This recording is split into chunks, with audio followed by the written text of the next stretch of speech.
रात के खाने की मेज पर पिता अपने बेटे से कहते हैं, अब पढ़ाई पूरी हो गई, अब तुम्हें हमारे पारिवारिक व्यवसाय में आना चाहिए। बेटा झिझकते हुए बागनाते हुए छिचके हुए जवाब देता है, पापा मैं एक्टर बनना चाहता हूं। पिता नाराज हो जाते हैं, ये कोई करियर नहीं है।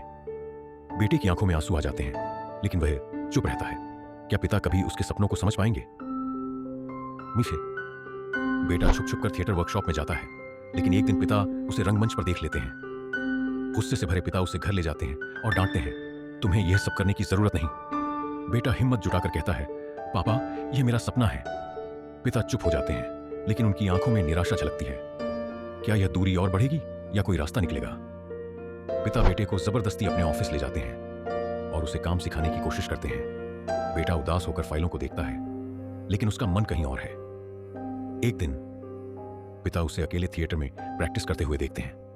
पहली बार वे बेटे की मेहनत और जुनून को महसूस करते हैं। क्या यह उनके सोचने का तरीका बदल सकता है?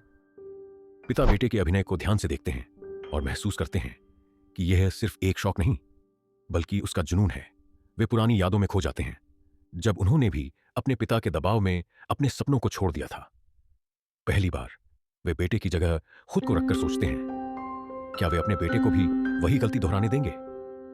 अगली सुबह पिता बेटे के पास आते हैं और मुस्कुराकर कहते हैं, अगर तुम्हें एक्टर बनना है तो पूरे दिल से बनो, मैं तुम्हारे साथ हूं। बेटे की आंखों में खुशी के आंसू आ जाते हैं। पिता और बेटा गले लगते हैं। आखिरकार प्यार और समझदारी ने जीत हासिल की। सपनों को अपनाने से रिश्ते और मजबूत होते हैं।